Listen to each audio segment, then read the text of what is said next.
안녕하세요. 블록체인 에반젤리스트 최화인입니다. 이슈와 뉴스의 숨은 의미들을 탈탈 털어보는 코인 인사이트 시간입니다. 오늘은 타임 레버리지 문창훈 작가님 모시고 SEC와의 소송을 끝낸 리플의 움직임에 대해 이야기 나눠보겠습니다. 안녕하세요, 작가님. 네, 안녕하세요. 네, 지난밤에 SEC에서 리플 현물 ETF를 승인했다는 뉴스가 사실이다 아니다로 굉장히 시끄러운데 이게 사실이 맞나요? 만약 그렇다면 리플의 가격이 왜 이렇게 안 오르는 걸까요? 네, 일단은 말씀 주신 것처럼 XRP 현물 ETF 굉장히 뜨거운 화제로 떠오르고 있죠. 현물 ETF가 승인된 거는 맞는데 정통적인 지금 현재 뭐 비트코인이나 이더리움한테 승인된 그런 현물 ETF가 아니라 조금 우회적인 그런 상품이다라고 봐주시면 됩니다. 실제로 블룸버그의 에릭 발주너스 전문가가 이제 이 부분은 파생 상품에 대한 노출이 있을 수 있어도 그 자산 운용사 자체에서 현물을 100% 들고 있는 건 아니다라고 또 분석을 했기 때문에 우리 개인 투자자 입장에서는 물론 현물 ETF가 출시가 돼서 거래량이 어느 정도 동반됐다라고 하는 이런 이슈가 너무 좋고 가격적인 모멘텀도 당연히 나와야 되는 건 맞지만 실제 그 ETF 구조를 뜯어봤을 때 그 렉스셰어즈의 오스프리 펀드에서 운용하는 그 상품인데 이 XRPR이라고 하는 티커 자체가 이 정통적인 현물 ETF와는 조금 다른 좀 우회적인 성격을 띠고 있기 때문에 약간 조금 가격적인 부분에서는 좀 반영이 안 되는 부분, 이 부분은 좀 참고로 말씀드릴 수 있을 것 같습니다. 하지만 그렇다고 해서 뭐 현물 ETF에 대한 어떤 기대감이 떨어진 게 아니라 리플과 SEC의 소송 마무리 이후에 꾸준하게 법적 명확성이 만들어지고 있고 많은 자산 운용사에서도 XRP 현물 ETF를 꾸준하게 또 신청하고 대기하고 있기 때문에 그 부분은 여전히 우리가 뭐 10월 달 그리고 올해 4분기 연말까지는 좀 시계열을 길게 두고 봐야 되지 않을까 바라보고 있습니다. 그러니까 현물 아닌 현물 같은 현물의 그런 형태로 지금 좀 이야기가 되는데요. XRPR이 나왔으니까 이제 현물 ETF가 나오는 것도 시간 문제겠네요. 네, 저는 뭐 늦어도 올해 안에는 좀 나오지 않을까 생각을 하고 있고요. 무엇보다도 블랙록에서는 아직 신청을 해주진 않았는데 올해 11월에 뉴욕에서 이제 리플의 연례 행사인 스웰이 열리거든요. 거기서 블랙록의 디지털 자산 임원인 맥스웰 스탠이라는 사람이 또 참석을 합니다. 그 말은즉슨 리플사와 블랙록 간에 약간의 유착 관계가 존재한다라고도 볼 수가 있고 현재 뭐 많은 전문가뿐만 아니라 폴리마켓 기준에서도 올해 안에 XRP 현물 ETF가 승인될 확률이 90% 이상 점쳐지고 있기 때문에 확률은 좀 높지 않을까 바라보고 있어요. 근데 일단 파이널 데드라인 그 SEC에서 240일 정도의 이 유예 기간이 있고 240일이 넘어가서는 이제 승인 또는 거부를 완전하게 해야 되는데 그 파이널 데드라인 자체가 10월 중하순부터 한 11월 중순 정도로 나열이 되어 있거든요. 여러 가지 자산 운용사들의 그런 마감 기한이. 그래서 저는 빠르면 뭐 한 10월 중하순, 늦어도 연말까지 좀 바라본다면 가격적인 흐름과 함께 정통적인 XRP 현물 ETF가 파이프라인으로서 만들어질 것이다. 이렇게 좀 고무적으로 바라보고 있습니다. 네, 그러니까 연내까지는 현물 ETF 승인 가능성이 높고 따라서 이제 XRP 리플의 가격 상승에 대해서도 큰 기대가 좀 있을 수 있다. 이렇게 이해가 됩니다. 그리고 드디어 리플과 SEC 간의 소송이 끝났는데요. 굉장히 소송 가능이 지난했죠. 일단 소송이 어떻게 마무리됐는지 이야기 좀 부탁드리겠습니다. 네, 일단 너무 길고 길었던 리플과 SEC의 법적 공방이었죠. 거의 근 5년 가까이 시간을 끌었다. 라고 해도 뭐 과언이 아닐 정도로 개인 투자자들이 사실 너무나 힘든 그런 시나리오가 연출이 됐었습니다. 근데 그 부분에 있어서 지금은 이제 소송이 완전히 종결됐다라고 해석을 드릴 수 있는데 실제적으로 이제 약식 판결이 작년 7월에 있었고 기후에 서로 항소를 하면서 교체 항소까지 나아가는 약간 진흙탕 싸움을 보여주다가 이제 서로 항소를 철회하는 모습으로서 소송이 합의 국면으로 접어들었다. 이렇게 좀 해석을 드릴 수 있을 것 같아요. 그래서 결론적인 부분을 말씀드리면 거래소에서 판매되는 일반적인 XRP는 증권이 아니라는 것이 완전히 판사를 통해서 판명이 됐고 그 이외에 기관에게 직접적으로 판매했던 물량은 증권성 심의가 보이기 때문에 벌금 1억 2,500만 달러를 내면서 완전하게 합의하는 그런 시나리오로 이제 마무리가 됐다라고 볼 수가 있습니다. 그러면 이제 개인 간 거래소 거래는 일단 증권이 아니다. 그러니까 편하게 이제 리플 거래가 되는 건데요.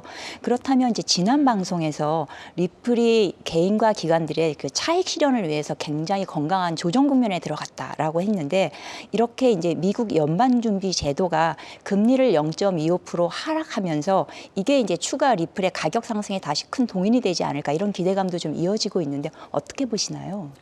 네, 일단은 리플과 SEC의 소송이 마무리되면서 XRP가 증권이 아니다라고 하는 확실한 규제 명확성을 얻은 것 자체는 굉장히 클리어한 하나의 법적 테두리가 생겼다라고 볼 수가 있을 것 같고, 말씀 주신 것처럼 최근에 이제 연준에서 25bp 금리 인하를 했죠. 이제 올해 처음으로 금리 인하를 하면서 올해 10월 달 또 12월 달에 추가적인 FOMC 회의가 있을 텐데, 무엇보다도 이제 양적 긴축이 아닌 완화 기조로서 조금씩 돌려가고 있다는 것을 큰 이정표로 바라보고 있습니다. 그렇기 때문에 이 유동성 장세, 이 글로벌 통화량과 굉장히 밀접하게 연관되어 있는 암호화폐 시장이 올해 하반기에 갈수록 점점 글로벌 유동성 M2 통화량 지표와 좀 병렬적으로 유사한 상방 움직임을 나타내지 않을까, 이렇게도 생각을 하고 있고, 또 비트코인 같은 경우가 최근에는 조금 이제 횡보하는 모습을 보여줬었는데, 최근에 실물 금 가격이 다시 한번 최고가를 경신했거든요. 이 부분을 미루어 본다면 또 후행성으로 비트코인이 추가 상승이 나올 수 있다. 그렇게 된다면 또 암호화폐 시장 특성상 순환매 사이클이 충분히 돌아올 수 있는 알트 시즌 자체를 올해 연말까지를 좀 시계열을 길게 본다면 우리가 고대해 볼 수 있지 않을까 생각합니다. 그렇게 되면 또 XRP 가격에 좋은 흐름도 나올 수가 있겠죠. 네, 미 연준의 금리 인하가 이제 양적 완화를 해서 그 유동성이 이제 알트코인 시장으로 흡수될 가능성과 비트코인을 통한 가상자산 전체의 어떤 가격 변인이 같이 양자가 활동하면 그것이 이제 전반적으로 리플 가격이 더 큰 호재가 될 것이다. 이렇게 이야기를 해주신 걸로 정리가 되는데요.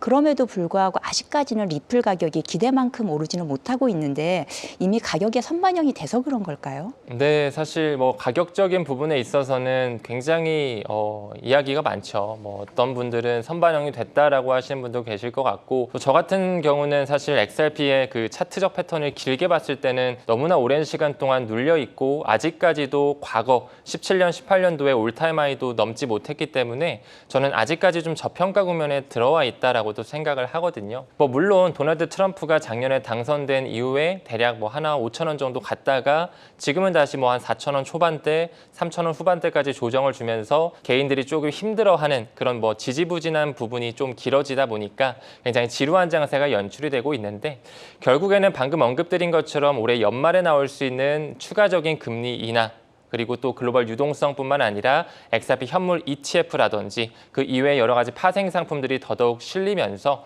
기관에 대한 자금이 많이 쏠릴 것으로 생각을 하기 때문에 저는 뭐 XRP 가격은 아직까지 좀 많이 내려와 있고 앞으로 추가적인 상승 가능성이 매우 높다라고 생각을 합니다. 또 무엇보다도 올해 11월 22일이죠.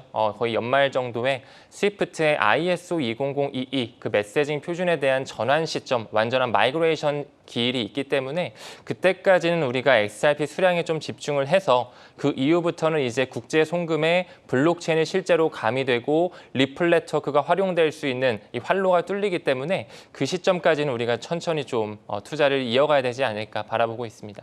네, 지금 기관 자금 유입에 대해서 말씀을 해주셨는데 실제로 최근 기관들이 이제 비트코인에서 알트코인으로 트레저리 전략이 굉장히 확장되고 있지 않습니까? 그래서 리플에도 실제로 어떤 대형 자금들이 유입되고 있는지에 대한 궁금증이 큰데 뭐 온체인 데이터 상으로 좀 주목되고 있는 움직임들이 있을까요? 네, 일단은 뭐 이 부분에 대해서는 할 말이 너무 많을 것 같아요. 이제 DAT라고 하죠. 디지털 애셋 트레저리라고 해서 이제 진행자님 말씀 주신 것처럼 많은 기업들, 나스닥 상장사에서 비트코인을 전략적으로 매수하는 회사들이 너무나 많았었잖아요. 근데 이제 그 흐름 자체가 알트코인 쪽으로 흘러가고 있습니다. 뭐 이더리움만 보더라도 뭐 비트마인이라든지 이더 질라, 샤프링크 게이밍과 같은 그런 회사들이 공격적으로 이더리움을 매집하고 있고, 또 그 주식에 대한 지분을 뭐 캐시우드라든지 피터트리라든지 또 비트마인 같은 경우는 톱니 의장을 내세우면서 글로벌적으로 지금 홍보를 하고 있는데, 뭐 솔라나도 마찬가지지만 XRP도 역시나 많은 기관들이 지금 트레저리 전략으로서 XRP를 매집하고 전략적인 움직임을 좀 가져가고 있다라고 말씀드릴 수가 있습니다. 뭐 무엇보다도 미국 기반의 회사뿐만 아니라 중국을 기반으로 한 위버스 인터내셔널이라든지 뭐 싱가포르를 기반으로 한 트라이던트 등등 굉장히 많은 회사, 또 나스닥에 상장된 비보파워라고 하는 영국 기반의 회사도 있거든요. 뭐 캐나다 기반, 뭐 미국은 말할 것도 없고요. 그래서 한 10개가 넘는 현재 미국의 나스닥 상장사에서 XRP를 굉장히 공격적으로 모아가고 있다. 이 부분을 좀 일단 주목해서 말씀드리고 싶고, 온체인 지표를 말씀 주셨는데 일단 그 최근에 고래들 자체가 1억 개에서 10억 개 이상 가지고 있는 고래들, 대형 고래라고 볼 수가 있겠죠. 그 고래들은 최근에도 XRP를 꾸준히 더 담고 있습니다. 그 말은즉슨 DAT 전략, 상장사뿐만 아니라 그 세력들 자체가 그들의 프라이빗 계정으로서 거래소를 통해서 그리고 OTC 거래를 통해서도 XRP를 꾸준히 매집하고 있다는 신호들이 연출이 되고 있어요. 그래서 우리 개인 투자자들의 입장에서는 이런 기관들의 매집세, 그리고 또한 코인베이스 프리미엄 자체가 지금 양수로 전환이 되어 있거든요. 그 말은즉슨 마찬가지로 기관의 자금이 많이 들어와서 매집을 강력하게 하고 있다는 것이기 때문에 그런 움직임을 좀 포착하면서 우리가 가치 투자를 이어가야 되지 않을까 생각이 듭니다. 기업과 기관들 그리고 고래들의 매집이 지속적으로 늘어나고 있다. 이제 이 시그널을 좀 잘 봐라 이렇게 말씀해 주셨는데요. 또 최근 리플이 여러 금융기관들 간의 어떤 파트너십을 굉장히 활발하게 늘려가고 있는데 특히 이제 일본을 중심으로 한 아시아 시장에서의 그 움직임이 굉장히 두드러지고 있습니다. 이런 사업 확장이 리플의 가격 상승에 언제쯤 반영될 수 있을까요? 네, 사실 뭐 XRP에 대한 가격 반영이 언제쯤 되고 어느 정도의 파급이 있을지에 대해서는 저도 개인적으로 굉장히 궁금하기도 하고 이제 일개 투자자로서 저도 굉장히 고대하고 있는 시점이기도 합니다. 그래서 그 부분에 대한 포커스보다는 말씀 주신 것처럼 최근에 이제 동아시아 지역, 뭐 일본뿐만 아니라 뭐 중국이나 싱가폴, 뭐 두바이와 같은 그런 중동 아프리카 지역까지도 리플사가 꾸준하게 인프라망을 확장하고 있다. 이런 펀더멘탈 쪽에 좀 초점을 잡고서 말씀드리고 싶어요. 방금 언급드린 것처럼 일본 SBI 그룹 잠깐 얘기가 나왔는데 최근에 일본 SBI 그룹에서 굉장히 파격적인 마케팅 활동을 진행하고 있습니다. 신규로 엔화 기반의 예금 계좌를 텄을 때 우리가 XRP를 리워드로서 주겠다. 이런 얘기를 지금 하고 있고 중국 기반의 어떤 물류 플랫폼 회사인 링크로지스 자체도 XRP 레저를 통해서 블록체인을 통해서 점점 빠르고 혁신적인 어떤 송금, 결제를 만들겠다 이렇게도 이야기한 바 있었고 더 나아가서 최근에 싱가포르의 대형 은행이라고 볼 수 있죠. 시가총액 1위를 자랑하는 DBS 굉장히 큰 디지털 은행인데 거기서도 과거부터 XRP를 기관들이 살 수 있게끔 인덱스 지표로 활용했을 뿐만 아니라 최근에는 미국의 프랭클린 템플턴이라고 하는 자산 운용사와 함께 리플 레저와 거기서 발행되고 있는 RLUSD 이 스테이블 코인을 통해서 DBS 간의 3자 간 레포 거래, 환매 조건부 채권 매매 거래라고 하죠. 이제 점점 금융과 블록체인이 융합되는 과정에 있어서 리플 원장이 꾸준하게 채택되고 있다. 이런 청사진을 그릴 수가 있을 것 같아요. 네, 리플 레저와 리플 자체를 금융 서비스에 많이 도입하고 있다. 이제 이렇게 정리가 되는데요. 또 리플의 가장 큰 장점이 국제 송금이잖아요. 그래서 최근 각국 중앙은행들이 추진하고 있는 CBDC 플랫폼 시장에서 이제 리플이 굉장히 주목받고 있는데 최근 이제 현재까지 어떤 국가들과의 협업이 논의되고 있는지 또 추진 현황에 대해서 좀 짚어주시겠어요? 네, 사실 이 CBDC에 대해서도 이야기가 굉장히 많죠. 그리고 또 미국에서는 하원에서 통과된 안티 CBDC 법안, 이제 CBDC 금지 법안이 또 하원에서 통과됐다 보니까 많은 개인 투자자 입장에서는 리플 XRP 같은 경우는 CBDC 세상이 도래해야만 조금 더 유틸리티가 커지고 브릿지 통화로서의 역할을 할 텐데 미국은 뭔가 이 CBDC를 배척하는 듯한 모습을 보여주다 보니 조금 혼동을 하시는 분들도 많으실 것 같아요. 저는 결론적으로 말씀드리면 스테이블 코인 다음 넥스트 스텝 자체는 CBDC, 이 중앙은행에 대한 개입이 들어올 수밖에 없다라고 생각을 합니다. 뭐 제가 개인적으로 XRP를 옹호하고 좋게 바라봐서 그런 게 아니라 저는 항상 기준을 국제 기구들로 잡거든요. 뭐 BIS 국제결제은행이라든지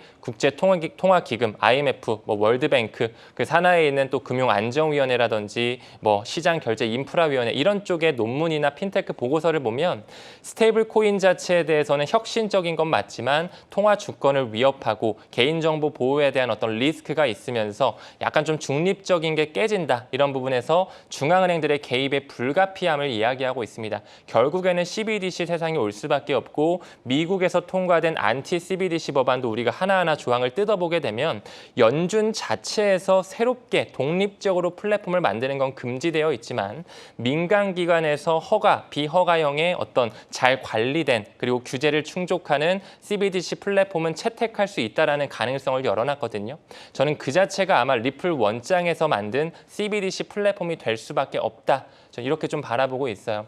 2년 전 정도에 나왔던 기사인데 제임스 월러스라고 하는 한 리플의 임원이 있습니다. 리플의 CBDC 담당 부사장격인데 그분이 그 당시에 이런 얘기를 했습니다. 우리는 30개국의 중앙은행과 파트너십을 맺으면서 CBDC에 대한 파일럿 테스트를 진행하고 있다. 근데 그 당시에 리플과 SEC의 소송이 엄청나게 진행되고 XRP 가격은 600원, 700원, 리플의 속냐라는 그런 약칭까지 있었던 시기인데 그런 잡음 자체가 이 각국의 중앙은행, 30개가 넘는 중앙은행들과 뭔가 전략적으로 움직이는 부분에 있어서 전혀 개의치 않고 잡음이 되지 않았다. 이런 얘기를 했거든요. 그러니까 리플사가 지금은 잠깐 스테이블 코인에 초점을 맞추는 것처럼 보이고 있으나 2년 전, 3년 전부터 XRP 레저를 기반으로 한 CBDC 플랫폼으로 각국의 중앙은행들과 파트너십을 맺고 파일럿 테스트를 해왔기 때문에 결국에 아까 BIS와 IMF가 말한 2028년대까지 중앙은행을 필두로 한 그런 디지털 결제 시대가 올 거라고 바라보고 있거든요.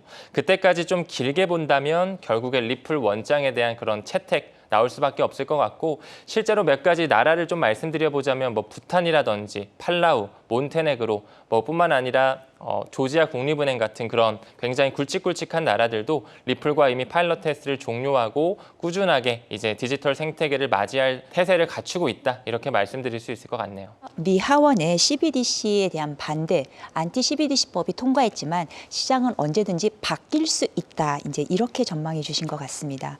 또 리플은 CBDC 시장 외에도 이제 리플 자체의 스테이블 코인인 RLUSD 이 출시 준비가 본격화되고 있는데요.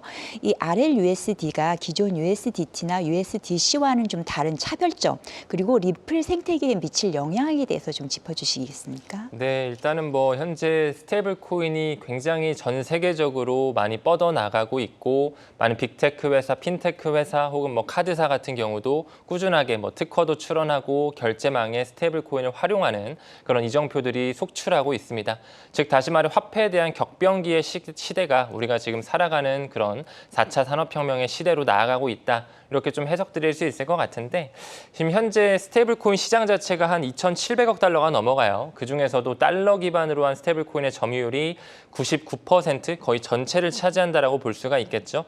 그중에서 현재 테더라든지 서클, USDT와 USDC가 같이 차지하는 비율이 거의 80%에 육박합니다. 굉장히 큰 장악력을 가지고 있죠. 근데 그에 반해 리플 RLUSD 같은 경우는 작년 연말에 출시가 되면서 조금 후발주자인 느낌이 나긴 나지만 일단 처음 시초부터 NYDFS라고 하는 뉴욕 금융 서비스청의 승인을 받아서 들어왔습니다. 그래서 굉장히 규제 친화적으로 움직이고 있고 테더 같은 경우는 지니어스 액트법에는 조금 부합하지가 않죠. 준비금 자체를 미 국채 3개월 미만의 93일 미만의 미 국채 또는 미국 달러 현금을 100% 가지고 있어야만 미국에서 이제 자유롭게 법에 구애받지 않고 스테이블 코인을 발행할 수 있는 건데 테더 USDT 같은 경우는 이런 미 국채나 달러뿐만 아니라 비트코인이라든지 회사채라든지 여러 가지 MMF뿐만 아니라 굉장히 많은 귀금속 이런 것들도 리저브로 가지고 있었기 때문에 USDT가 유럽뿐만 아니라 미국에서도 이제 상장 폐지가 됐던 거거든요.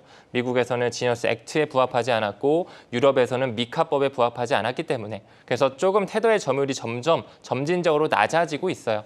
물론 또 USAT가 나왔을 때는 조금 더 점유율이 커질 수는 있겠지만 테더 같은 경우는 조금 이 법적 명확성에 대해서는 아직까지는 좀 부족한 부분이 있고 이제 서클 같은 경우 USDC 꾸준하게 기관의 채택을 받으면서 생태계가 확장되고 있습니다. 하지만 그 부분의 일환으로 또 RLUSD 같은 경우는 사상 최초로 연준의 마스터 계좌를 신청을 했고 무엇보다 OCC의 내셔널 트러스트 뱅크 이제 이 은행 인가 신청까지 했거든요.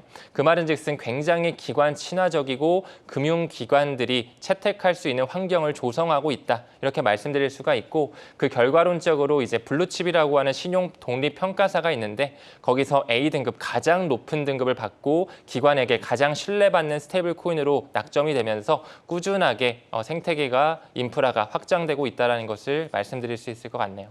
기존에 있는 스테이블 코인보다 훨씬 규제 친화적이고 기관 친화적이고 그리고 시장 신뢰를 얻기 쉬운 구조다 이렇게 보입니다. 여러 가지 법적 이제 불확실성을 뚫어내고 또 글로벌 협력을 강화하고 있는 리플이 이제 진짜 스위프트를 대체할 수 있을지에 대한 기대감이 커지고 있습니다.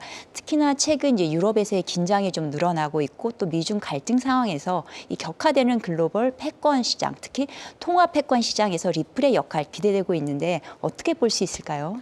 네, 일단 저는 리플사 자체를 그 금융 엘리트가 만든 하나의 웹3 회사다 이렇게 좀 바라보고 있고 이 스위프트 시장 자체가 규모가 굉장히 크죠. 하루에만 거래 대금을 보게 돼도 5조 달러가 넘어가고 연간으로 봤을 때는 뭐 20경 원, 30경 원에 가까운 수치에 육박하기 때문에 이 큰 거대한 송금 시장을 과연 리플 XRP가 활용이 되면서 스위프트 2.0의 망이 설계될 수 있을까라는 부분에 있어서 저는 시간이 뭐 5년, 10년 걸릴지언정 10년, 20년이 걸릴지언정 XRP가 모든 통화를 지원하는 그런 완벽한 중립적인 위치에서의 브릿지 통화가 될 수밖에 없다라고 좀 생각을 하고 있어요. 일단은 뭐 스위프트 1.0 구조 자체가 워낙 비효율적이고 수수료도 좀 비싸다 보니까 점점 스위프트 안에서도 ISO 20022라고 하는 메시징 표준을 전환시키기 위해 이제 탑재하려고 위해 준비하고 있고 그 파이널 데드라인이 올해 11월 22일로 지금 예정이 되어 있죠. 굉장히 중요한 일정으로 볼 수가 있고 그 부분에 있어서 리플 네트워크가 탑재되어 있습니다. 이제 리플 네트워크라는 것은 리플 원장을 활용한 국경 간 결제 솔루션이라고 봐주시면 되는데 결제가 일어날 때마다 XRP가 소량 소각이 될 수 있는 메커니즘을 체결하고 있기 때문에 XRP에 대한 뭐 현물 ETF뿐만 아니라 이 실제적으로 수요와 공급 법칙에 따라 가격은 우상향할 수밖에 없다 이렇게 좀 바라보고 있고 더 나아가서 미국과 중국의 무역 경쟁 자체 이 갈등 상황 자체가 저는 사실 하나의 언론 프레임이라고 좀 생각을 해요. 금융 엘리트들이 워낙 뭉쳐져 있는 그런 세력이고 금융기관 그 레거시 파이낸스 자체가 하나로 또 자금줄이 연결이 되어 있는 걸 우리가 공부를 통해 알 수가 있기 때문에 사실상 뭐 미국이 뭐 CBDC를 반대하고 중국에서는 CBDC를 밀고 있고 뭔가 아직까지도 이런 관세에 대한 협상이 이루어지지 않고 서로 대립하는 것처럼 보이겠지만 결국에는 그 ISO 20022라고 하는 Fed Now 서비스도 지금 그 표준을 탑재해 가고 있고 중국 위안화를 기반으로 한 CIPS 이제 크로스 인터뱅크 시스템이라고 하는 하나의 결제 메커니즘 자체도 똑같은 표준 이 ISO 20022를 준수하고 있거든요. 그 말은즉슨 미국이든 브릭스 국가가 됐든 이제 새로운 블록체인이 가미된 어떤 결제 환경을 받아들이기 위해서 준비하고 있다는 것이고 그 안에는 리플렛과 XRP가 들어가 있다는 게 중요할 것 같습니다. 그래서 많은 분들께서 XRP 코인이 중앙화되어 있다고 생각을 하시는데 중앙화된 성격을 띈 거지 중앙화된 코인은 아니거든요. 이 리플사에서 만든 XRP 레저라고 하는 플랫폼은 주인이 없습니다. 완전히 탈중앙화되어 있고 퍼블릭 블록체인입니다. 그 안에서 거래가 일어날 때마다 쓰이는 코인이 XRP라고 하는 이제 네이티브 코인이기 때문에 굉장히 탈중앙적인 중립성을 가지고 있습니다. 그리고 XRP의 티커 앞에 있는 X 자체가 이 모든 국경이 없다라는 뜻을 내포하고 있거든요. 그러니까 달러 기반 스테이블 코인 같은 경우는 많은 통화상을 지원을 하지만 현재 약 160개에 육박하는 모든 법정 통화를 다 지원하지 못합니다. 하지만 리플 원장 같은 경우는 덱스의 기술이 들어왔고 자동화 마켓 메이커가 들어왔고 업홀드와 손을 잡으면서 암호화폐에 대한 유동성 풀을 지원하고 있고 꾸준하게 이 기관의 채택을 받으면서 모든 통화상을 지원할 수 있는 인프라를 만들어 놓고 또 최근에는 굉장히 큰 업그레이드를 통해서 기관 친화적인 그런 규제를 준수하고 있거든요. 그런 걸 떠나서 봤을 때는 스테이블 코인과 CBDC의 세상으로 가면 갈수록 XRP가 더더욱 브릿지 통화로 쓰일 수밖에 없는 완벽한 통화가 될 것이다. 이렇게 좀 말씀드릴 수 있을 것 같네요. 리플이 브릿지 통화로서 점점 더 확장되고 있다. 이제 이렇게 말씀해 주셨는데요. 리플이 현재 그 가상자산에서 시총 3위인데 아직까지도 가격은 좀 상당히 낮다라고 볼 수 있어요. 그래서 저평가됐다는 이제 지적을 하시는 분들도 많은데 장기적으로는 이 XRP, 리플이 비트코인이나 이더리움과 이제 경쟁에서 이길 수 있는 차별에 대한 강점 어디에 있다고 보시나요? 네, 일단은 뭐 무엇보다 유틸리티 면인 것 같아요. 유틸리티라는 게 이제 활용성이라는 거잖아요. 쓰임. 사실 뭐 부동산이든 주식이든 코인이든 결국에 가격 결정을 하는 것은 수요와 공급 법칙에 따라서 발생되는 거라고 생각을 하기 때문에 지금 현재는 뭐 XRP 가격이 3달러 극초반, 뭐 3,000원 후반대, 뭐 4,000원대 왔다 갔다 하고 있지만 결국에 이제 스위프트 시장 자체가 바뀌고 기관들이 디파이를 도입하고 NFT 시장이라든지 메타버스 시장이 활성화되는 웹3 세상에서는 XRP가 가장 큰 유틸리티를 가져갈 것이라고 생각을 합니다. 이 말을 또 바꿔 말하게 되면 비트코인과 이더리움은 XRP의 경쟁자가 아니라는 것이죠. 저는 개인적으로 우리 암호화폐 투자를 할 때 각 섹터를 담당하는 대표적인 코인들의 투자를 하는 부분에 있는데 이 결제 섹터를 담당하는 대표적인 코인이 바로 리플 XRP와 그와 뿌리가 같은 스텔라 루멘이기 때문에 뭐 사실상 뭐 경쟁 관계인 것보다는 비트코인은 하나의 이제 디지털 골드로서의 가치 저장 수단으로 독보적인 위치에 있는 거고 이더리움과 솔라나는 스마트 컨트랙을 대표하는 그런 플랫폼 영역인 거고 또 결제 영역도 있고 여러 가지 또 오라클 영역이라거나 뭐 프라이버시 영역, 뭐 저장소 섹터 영역 이렇게 다른 것처럼 그런 영역들이 같이 병렬적으로 좀 커지고 있다. 라고 좀 말씀드릴 수 있을 것 같아요. 그리고 큰 차별화된 강점 같은 경우에 요즘에 리플사의 RLUSD의 채택 움직임이 정말 범상치가 않거든요. 뭐 아까도 SBI라든지 싱가포르의 DBS, 동아시아권 쪽에서도 채택이 되고 있다라고도 말씀을 드렸지만 아프리카 지역에서도 이제 모바일 결제를 통해서 꾸준하게 RLUSD가 채택되고 있습니다. 또한 그 부분의 일환으로 이온페이라고 있는데 나이지리아를 기반으로 해서 2,500만 개 이상의 오프라인 매장에서 이온페이가 활용되는데 거기서 이미 RLUSD를 통해서 결제가 지원되고 있거든요. 그래서 결국에는 리플사가 이제 비트와 이더랑 또 차별점에 굳이 얘기를 하자면 일단 은행 인가를 신청했고 또 리플사에서 완전히 인수한 스탠다드 커스터디를 통해 연준의 마스터 계좌까지 또 신청을 해놨기 때문에 저는 뭐 시간이 어느 정도 걸릴지 모르겠지만 그게 승인은 될 수밖에 없다라고 생각해요. 그렇게 된다면 이제 RLUSD가 연준에서 직접적으로 준비금 자체가 관리가 되면서 페드와이어 펀드 서비스, 더 나아가서는 페드 나우 서비스에서도 RLUSD가 직접적으로 지급, 결제, 청산, 거래에 활용이 되면서 그 백엔드에서는 XRP가 더더욱 쓰일 수밖에 없는 구조죠. 그리고 또 최근에 브래드 갈링하우스의 인터뷰가 굉장히 인상 깊었는데 그분이 뭐라 그랬냐면 XRP 현물 ETF는 시간 문제일 것이다. 플러스 알파로 백악관에서 XRP를 준비 자산금으로 채택할 것이다. 이런 얘기를 했거든요. 근데 그 부분에서 도널드 트럼프가 크립토 서밋에서 비트코인, 이더리움뿐만 아니라 솔라나, XRP, 에이다 총 5가지 암호화폐를 비축할 수 있는 가능성을 열어놨고 백악관에서 릴리즈했던 크립토 에셋 보고서를 봤을 때 XRP에 대한 직접적인 언급은 없었지만서도 리플사가 은행 인가를 신청한 것과 CBDC에 대한 플랫폼을 연준해서 직접 발행은 못하더라도 그게 이제 안티 CBDC고 민간에 대한 플랫폼을 받아들일 수 있다라는 그런 조항들을 내포하면서 저는 개인적으로 이 리플사가 신청한 움직임들이 결국에는 승인될 수밖에 없겠다라는 걸 좀 캐치를 했거든요. 그런 걸 보게 된다면 사실 초반에 언급드린 비트코인과 이더리움, 솔라나 이런 시가총액이 큰 친구들과 경쟁하는 관계가 아닌 금융망에서 채택이 되고 범지구를 아우를 수 있는 브릿지 통화가 되지 않을까 이렇게 좀 생각하고 있습니다. 네, 이제 리플은 RLUSD까지 결합해서 실사용처에서의 이제 정산, 결제, 송금에 있어서 금융 서비스는 가히 독보적이다 이렇게 말씀해 주신 것 같습니다. 마지막으로 투자자 관점에서 앞으로 좀 주목해야 될 리플의 이벤트나 체크 포인트 뭐가 있을까요? 네, 사실 뭐 하루하루가 다르게 리플 XRP에 대한 펀더멘탈이 커지고 있습니다. 그래서 뭐 기대할 수 있는 그런 이정표도 너무나 많을 것 같은데 참 그 부분에 있어서 가격적인 부분도 좀 같이 따라가주면 좋겠다라는 생각이 들어요. 가끔씩 저도 유튜브 채널을 운영하면서 아니 이렇게 호재가 너무나 많이 팡팡 터지는데 도대체 왜 가격은 계속 제자리이냐 이런 식의 질문을 많이 받거든요. 근데 사실상 우리가 이 암호화폐 시장을 들여다볼 때 이제 막 4조 달러를 넘어가려고 하는 그런 시장 캐파잖아요. 그리고 또 앞으로 토크나이제이션이 되는 웹3 시대, RWA 시대, 리얼월드 에셋이라고 하는 그 시대적 방향성을 바라본다면 사실 너무나 작은 시장이기에 그들이 충분히 가격 조작이 가능한 것도 맞고 또 앞으로 얼마나 크게 커질지를 상상해 본다면 사실 뭐 1년, 2년을 바라볼 게 아니라 최소 5년, 10년 내 자손에게, 내 자식에게 이런 뭐 비트코인과 이더리움, XRP와 같은 메이저 코인들을 물려준다라는 생각으로 좀 이 흐름에 타야 되지 않을까 이런 생각도 좀 드는 것 같습니다. 아무쪼록 뭐 앞으로 나올 수 있는 전망 가장 굵직한 거는 XRP에 대한 현물 ETF가 될 것 같고요.